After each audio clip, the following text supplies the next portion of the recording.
Hello ಗೆಳೆಯರೆ. ಒಬ್ಬ ಮಹಿಳೆ ತಾನು ಮನಸ್ಸು ಮಾಡಿದರೆ ಎಂದಿಗೂ ಸೋಲುವುದಿಲ್ಲ, ಸೋತರೂ ಕೂಡ ಮತ್ತೆ ಗೆದ್ದೇ ಗೆಲ್ಲುತ್ತೇನೆ ಎಂಬ ಹಠದಿಂದ ಮುನ್ನುಗ್ಗುತ್ತಾರೆ. ಜನರು ಏನು ಹೇಳುತ್ತಾರೆಂದು ಯೋಚಿಸುವ ಮೂಲಕ ನಾವು ಇವತ್ತಿಗೂ ಬಾಲ್ಯದಿಂದಲೂ ಭಯಪಡುತ್ತೇವೆ. ನೀವು ಇವತ್ತು ಏನೂ ಶಾಲೆಗೆ ಹೋದ ಮೇಲೆ good morning sir, good morning ma'am ಅಂತ ಹೇಳ್ತಾ ಇದ್ದೀರೋ, ನಾನು ಇವತ್ತು ಏನು ಇವರು ಬಗ್ಗೆ ಹೇಳುತ್ತಾ ಇದ್ದೀನೋ ಇವರು ಇಲ್ಲ ಅಂದಿದ್ರೆ ಗುಡ್ ಮಾರ್ನಿಂಗ್ ಸರ್ ಅಂತ ಹೇಳಬೇಕಿತ್ತು ಏನೋ. ನನ್ನ ಹೆಸರು ರವಿಕಿರಣ್ ದಾನಪ್ಪ. ನಾನು ಇವತ್ತು ಹೇಳುತ್ತಾ ಇರೋದು ಭಾರತದ ಮೊದಲ ಮಹಿಳಾ ಶಿಕ್ಷಕಿ ಸಾವಿತ್ರಿಬಾಯಿ ಫುಲೆ ಅವರ ಬಗ್ಗೆ. ಇಂದಿನ ವಿಡಿಯೋದಲ್ಲಿ ಭಾರತದ ಮೊದಲ ಮಹಿಳಾ ಶಿಕ್ಷಕಿ ಸಾವಿತ್ರಿಬಾಯಿ ಫುಲೇಜಿ ಬಗ್ಗೆ ಮಾತನಾಡೋಣ. ನೀವು ಕಲಿಯದಿದ್ದರೆ ನೀವು ಹೇಗೆ ಗೆಲ್ಲುತ್ತೀರಿ? ಅದು 1831 ಜನವರಿ 3 ದೇಶದ ಮೊದಲ ಮಹಿಳಾ ಶಿಕ್ಷಕಿಯಾದ ಸಾವಿತ್ರಿಬಾಯಿ ಫುಲೇಜಿ ಅವರು ಮಹಾರಾಷ್ಟ್ರದ ಪುಣೆಯಲ್ಲಿ ದಲಿತ ಕುಟುಂಬದಲ್ಲಿ ಜನಿಸಿದರು. ಅವರ ತಂದೆಯ ಹೆಸರು ಖಂಡೋಜಿ ನೆವ್ಸೆ ಮತ್ತು ತಾಯಿಯ ಹೆಸರು ಲಕ್ಷ್ಮೀಬಾಯಿ. ಅವಳು 9ನೇ ವಯಸ್ಸಿನಲ್ಲಿ ಮದುವೆಯಾದಳು. ಅವಳು ಬಾಲ್ಯದ ಕಥೆಗಳಲ್ಲಿ ಒಂದಾದ ಅವಳು ಇಂಗ್ಲಿಷ್ ಪುಸ್ತಕ ಓದಲು ಪ್ರಯತ್ನಿಸುತ್ತಿದ್ದಳು. ಆದರೆ ಅವಳ ತಂದೆ ಖಂಡೋಜಿ ಇದನ್ನು ನೋಡಿ ಪುಸ್ತಕದ ಪುಟಗಳನ್ನು ಹರಿದು, ನಾವು ಹುಟ್ಟಿರುವ ಜಾತಿಯ ಪ್ರಕಾರ ನಮಗೆ ಓದಲು ಮತ್ತು ಬರೆಯಲು ಹಕ್ಕಿಲ್ಲ ಎಂದು ಹೇಳಿದರು. ಅಂದಿನಿಂದ ಸಾವಿತ್ರಿಬಾಯಿಯ ಹೃದಯದಲ್ಲಿ ಶಿಕ್ಷಣದ ಬಗ್ಗೆ ಹೊಸ ಬೆಂಕಿ ಹುಟ್ಟಿಕೊಂಡಿತು. ಅವಳು ಬಹಳಷ್ಟು ಅಧ್ಯಯನ ಮಾಡಲು ಮತ್ತು ನನ್ನೊಂದಿಗಿದ್ದ ಎಲ್ಲಾ ಹುಡುಗಿಯರು ಮತ್ತು ಹುಡುಗಿಯರಿಗೆ ಕಲಿಸಲು ಬಯಸಿದ್ದಳು. ಈ ಆಲೋಚನೆಯೊಂದಿಗೆ ಅವಳು ತನ್ನ ಅತ್ತೆ ಮಾವಂದಿರನ್ನು ತಲುಪಿದಳು. ಜ್ಯೋತಿಬಾಯಿಯವರೊಂದಿಗೆ ಅವಳು ಮದುವೆಯಾದಳು. ನಂತರ ಅವರಿಗೆ ಮಹಾತ್ಮ ಎಂಬ ಬಿರುದು ನೀಡಲಾಯಿತು.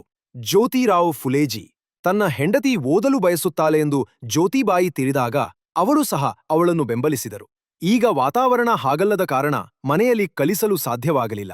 ಹಾಗಾಗಿ ಜ್ಯೋತಿಬಾಯಿ ಹೊಲದಲ್ಲಿ ಕೆಲಸ ಮಾಡುತ್ತಿದ್ದಾಗ, ಸಾವಿತ್ರಿಬಾಯಿ ಮನೆಯಿಂದ ಆಹಾರದೊಂದಿಗೆ ಬರುತ್ತಿದ್ದಾಗ ಅವರು ಹಗಲಿನಲ್ಲಿ ಅವಳಿಗೆ ಕಲಿಸುತ್ತಿದ್ದರು. ಆದರೆ ಈ ರಹಸ್ಯ ಎಷ್ಟು ಕಾಲ ಅಡಗಿತ್ತು? ಆಕೆಯ ಕುಟುಂಬ ಮತ್ತು ಅತ್ತೆ ಮಾವಂದಿರಿಗೆ ಈ ವಿಷಯ ತಿಳಿದ ತಕ್ಷಣ ಅವರಿಬ್ಬರನ್ನೂ ಮನೆಯಿಂದ ಹೊರಗೆ ಹಾಕಲಾಯಿತು. ಅವಳ ಜೀವನ ಪ್ರಯಾಣವು ಅದ್ಭುತವಾದ ಪ್ರಯಾಣ.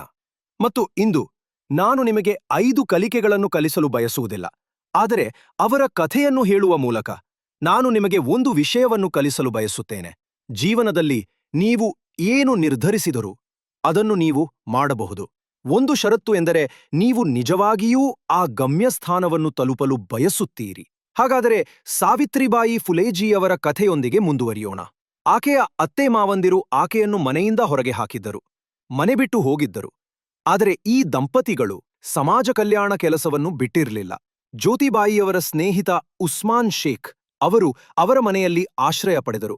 ಉಸ್ಮಾನ್ ಶೇಖ್ ಅವರ ಸಹೋದರಿ ಫಾತಿಮಾ ಶೇಖ್ ಅವರು ಸಾವಿತ್ರಿಬಾಯಿಯವರ ಉತ್ತಮ ಸ್ನೇಹಿತರಾದರು. ಮತ್ತು ನಾನು ಕೂಡ ಓದಲು ಬಯಸುತ್ತೇನೆ, ಶಿಕ್ಷಣ ಕ್ಷೇತ್ರದಲ್ಲಿ ಮುಂದುವರಿಯಲು ಬಯಸುತ್ತೇನೆ ಎಂದು ಅವರು ಹೇಳಿದರು. ಆದ್ದರಿಂದ ಇಬ್ಬರೂ ಒಟ್ಟಿಗೆ ತಮ್ಮ ಅಧ್ಯಯನವನ್ನು ಪೂರ್ಣಗೊಳಿಸಿದರು. ಮತ್ತು ಅದರ ನಂತರ ಸಾವಿತ್ರಿಬಾಯಿ 17 ವರ್ಷದವಳಿದ್ದಾಗ ಅವರು ಹುಡುಗಿಯರಿಗಾಗಿ ಶಾಲೆಯನ್ನು ತೆರೆಯಲು ಬಯಸಿದ್ದರು. 17 ವರ್ಷ ವಯಸ್ಸು ಇಂದಿನ ಜಗತ್ತಿನಲ್ಲಿ ಅನೇಕ ಮಕ್ಕಳು ತಮ್ಮ ಅಧ್ಯಯನವನ್ನು ಪೂರ್ಣಗೊಳಿಸುವ ವಯಸ್ಸು. ಅವರು 12 ವರ್ಷಗಳನ್ನು ತಲುಪಿದ್ದರು. ಆದರೆ ಆ ವಯಸ್ಸಿನಲ್ಲಿ ಅವರು ಶಿಕ್ಷಕಿಯಾಗಲು ಬಯಸಿದ್ದರು. ಅವರು ಇತರ ಹುಡುಗಿಯರ ಭವಿಷ್ಯವನ್ನು ಸುಧಾರಿಸಲು ಬಯಸಿದ್ದರು. ಈಗ ದೊಡ್ಡ ಸಮಸ್ಯೆ ಎಂದರೆ ಶಾಲೆಯನ್ನು ಎಲ್ಲಿ ತೆರೆಯುವುದು ಎಂಬುದು. ಯಾವುದೇ ಸಂಪನ್ಮೂಲಗಳಿರಲಿಲ್ಲ ಮತ್ತು ಆ ಟೈಮ್ನಲ್ಲಿ ಹಣವಿರಲಿಲ್ಲ. ಆದ್ದರಿಂದ ಶಾಲೆಯನ್ನು ಫಾತಿಮಾ ಶೇಖ್ ಅವರ ಮನೆಯಲ್ಲಿ ತೆರೆಯಲಾಯಿತು.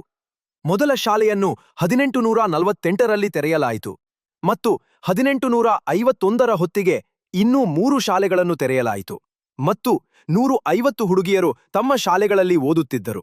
ಸಾವಿತ್ರಿಬಾಯಿ ಫುಲೆ ಬೇರೆ ದಾರಿಯನ್ನು ಹಿಡಿದಿದ್ದರು.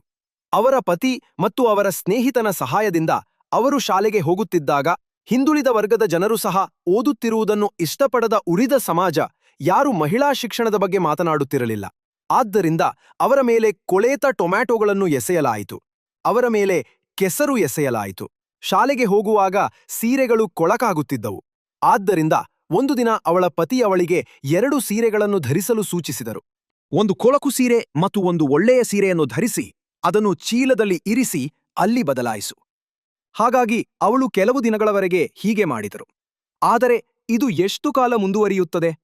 ಒಂದು ದಿನ ಒಬ್ಬ ವ್ಯಕ್ತಿ ಎದ್ದು ನಿಂತು ಸಾವಿತ್ರಿಬಾಯಿಯ ಬಳಿ, ನೀವು ಇದನ್ನು ನಿಲ್ಲಿಸದಿದ್ದರೆ ಯಾರೂ ನನಗಿಂತ ಕೆಟ್ಟವರಾಗಿರುವುದಿಲ್ಲ ಎಂದು ಹೇಳಿದನು. ಮತ್ತು ಅವನು ತುಂಬಾ ವಿವೇಚನೆ ಇಲ್ಲದೆ ಮಾತನಾಡುತ್ತಿದ್ದನು. ಅವನು ಹಿಂದಕ್ಕೆ ಮತ್ತು ಮುಂದಕ್ಕೆ ಮಾತನಾಡುತ್ತಿದ್ದನು. ಸುತ್ತಲೂ ಅನೇಕ ಜನರು ನೋಡುತ್ತಿದ್ದರು. ಆದರೆ ಅವರು ಅವಳನ್ನು ಉಳಿಸಲು ಬರುತ್ತಿರಲಿಲ್ಲ.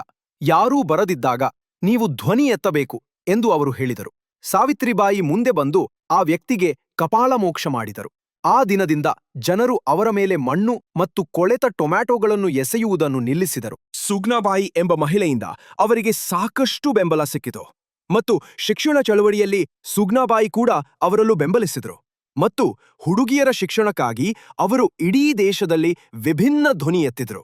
18ನೆಯ ಶತಮಾನವು ಅಂತಹ ಒಂದು ಶತಮಾನವಾಗಿತ್ತು. ಆ ಸಮಯದಲ್ಲಿ ಭಾರತದಲ್ಲಿ ಬಹಳಷ್ಟು ಕ್ಯೂರಿಯೋಟಿಗಳು ಹರಡುತ್ತಿದ್ದವು.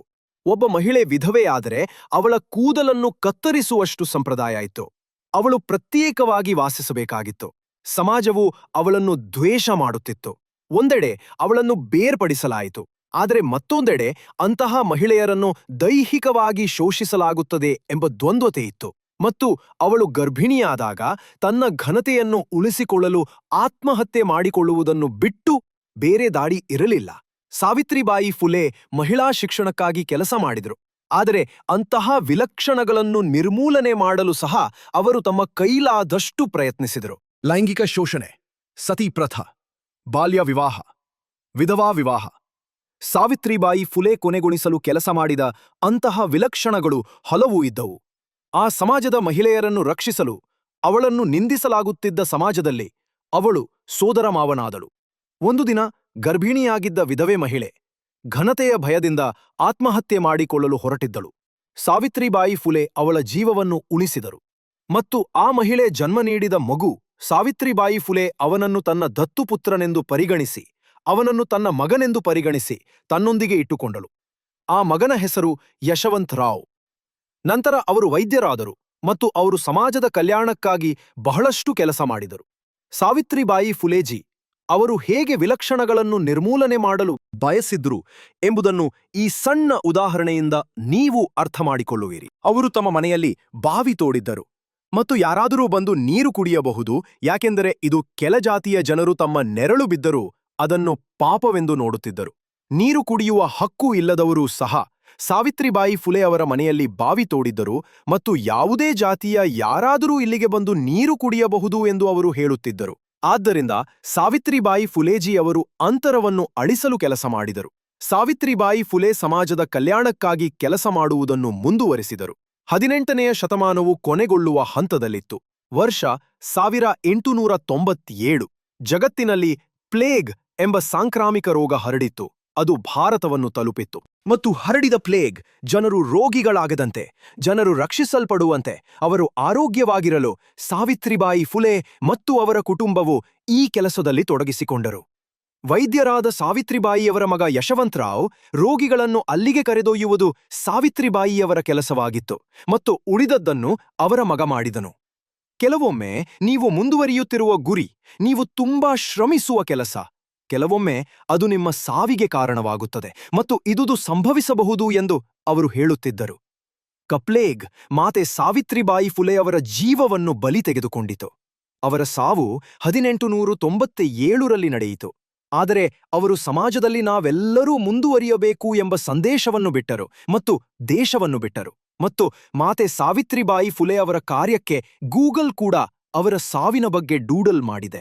ಮತ್ತೊಮ್ಮೆ ನಾನು ಮಹಾತ್ಮ ಜ್ಯೋತಿರಾವ್ ಫುಲೇಜಿ, ಮಾತೆ ಸಾವಿತ್ರಿಬಾಯಿ ಫುಲೇಜಿ ಅವರಿಗೆ ನಮಸ್ಕರಿಸುತ್ತೇನೆ ಮತ್ತು ಅವರ ಅದ್ಭುತ ಕೊಡುಗೆಗೆ ಧನ್ಯವಾದ ಹೇಳುತ್ತೇನೆ.